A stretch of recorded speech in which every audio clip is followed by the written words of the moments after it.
Okay, this chapter is all about solving quadratics. So we are going to be trying to figure out what values of x make things true. So when we're talking about quadratics, a solution is any value of x that makes the function equal to 0. So any value of x that makes a function equal to 0. All right. In this chapter, there are 5 ways that we can solve for x. Now, some of them will work better than others, so you're going to need to start paying attention to which way. We're going to go day by day, one way at a time, but in the end, you're going to need to be able to figure out which method works the best. So, the first method brings us back to chapter 7 when we were solving or doing factoring. Okay, so this first method is solving by factoring. Now, when we're factoring, we were undoing the quadratic to see what we multiplied by in the first place. Okay, so like if you look over here, your answer looks similar to this when we're doing factoring. Okay, so for factoring, we have to use what's called this zero product property. That states that anything multiplied by 0 is 0. Okay, if you do 3 times 0, you get 0. If you do 0 times 5, you still get 0. So we're going to use that to solve. Okay, so you're going to notice all these quadratics are going to be set equal to 0. If they're not, you're going to need to set it to 0. So if we use this zero product property to find the solutions, we're going to take these things and set them equal to 0. So if this is 0, that means one of these things, either x minus 9 or 5x plus 2, has to be 0. So what we can do, take both things and set it equal to 0. Okay, then we just need to go through and solve for each. So this one I would add 9 to both sides. I get x equals 9. So one of my solutions is 9. Other one, subtract 2. 5x is negative 2. Then divide by 5. So x is equal to negative 2 fifths. And you can just leave it as a fraction. So we have two solutions here, 9 and negative 2 fifths. If we plug them back in, that's where they're going to equal 0. So if I plug in 9, 9 minus 9 is 0. 0 times anything is 0. That one's true. If we plug in negative 2 fifths, 5 times negative 2 would be negative 10 divided by 5, back to negative 2. Negative 2 plus 2 is 0. That one must be true. Okay, so on your paper, try practice 1, practice 2. So pause this video and go through and try to solve them.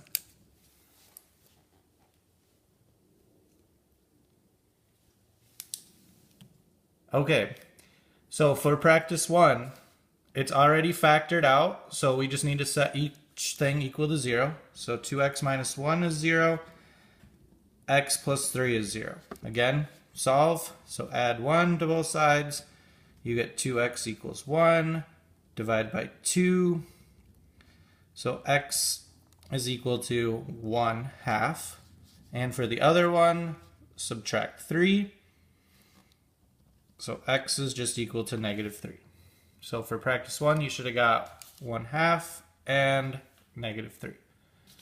For practice 2, set each of them equal to 0.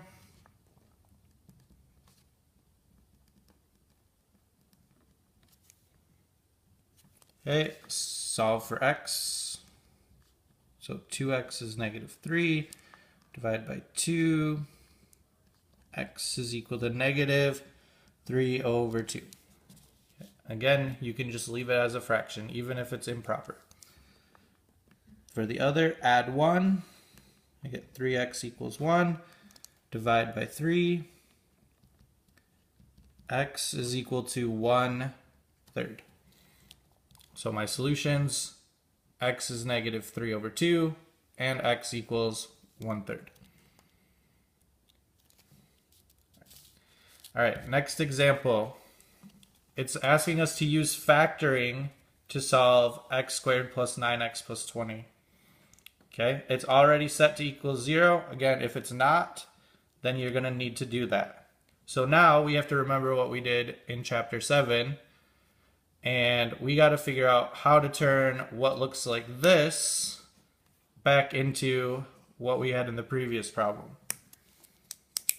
Okay, so when we did factoring, we ended up breaking a thing apart, the middle b term apart, by the two numbers that we found if we multiply a times c. So if I go through and I can set up my quick table, a is 1, c is 3, so they need to multiply to 20 and they got to add to 9, to positive 9. So if I multiply, I could have 1 and 20, I could have 2 and 10, 4 and 5, and I need to figure out the ones that add to 9. So this one would be 21, this would be 12, this would be 9, so 4 and 5 are what I need. So I'm going to split 4x and 5x. Okay, they were added together. Bring down the rest. I can ignore this equals 0 for right now.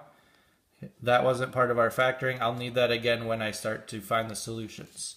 So, draw my line. I'm going to bring out or take out the GCF, which on the left is going to be x, and I'd be left with x plus 4. On the right, I can take out a number, which is 5, and I end up with x plus 4 again. Okay, remember, the two things that are left over should be the same. If they are not, you did something wrong. Okay. Now I need to regroup. I put my two things first out front together, and what was left over on the inside. Okay, now I have my factored form. I can go back and set it equal to 0. Okay, so if we think about what we just did, I need to set both of these things equal to 0. So x plus 5 is 0, and x plus 4 is 0. Solve for x, subtract 5, x is equal to negative 5, subtract 4, x is equal to negative 4. So there's our two answers. All right, your turn again. So go through, try practice 3, practice 4, pause this video, and we'll go through the answers in just a minute.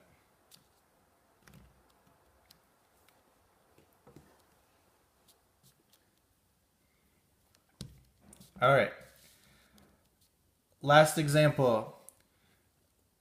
This one says use factoring to solve 2x squared minus 8x equals 0. This one looks a little strange because there is no c term. It is missing. If you see something like this where there's not a c term, you just need to find the GCF. So if you remember, we did that ladder method. It looked kind of like this, okay? And you can solve that way. Again, while we're doing the original factoring, we don't need that equals 0. So if I go through 2x squared minus 8x, and I do ladder method, okay, first I'm going to look at my numbers. So I have a 2 and an 8, which means I can take out a 2 from both. 2 divided by 2 is 1. 8 divided by 2 is 4. Okay, I'm going to bring down my x's. Then I'm going to do it again. I can't take out any more numbers, so I'm going to look at my variables. So I have x squared and x. Well, x is really x to the 1. It's the smallest, so I can just take out an x. If I do that, I had x2 and I took away an x, I'm left with an x. If I had x and I took away the x, I'm left with nothing. So, bring down the rest. Okay, now it said to factor, so I need to put it back together. And it looks like this. You can choose to keep the 1. It's not really necessary, so I removed it. Okay, now this number out front, you could easily put it in parentheses, and now it looks exactly like what we had before, where we're trying to solve for two different things. So again, I take both things and set them equal to 0. Okay, 2 times something equals 0. If I divide by 2, x must have been 0.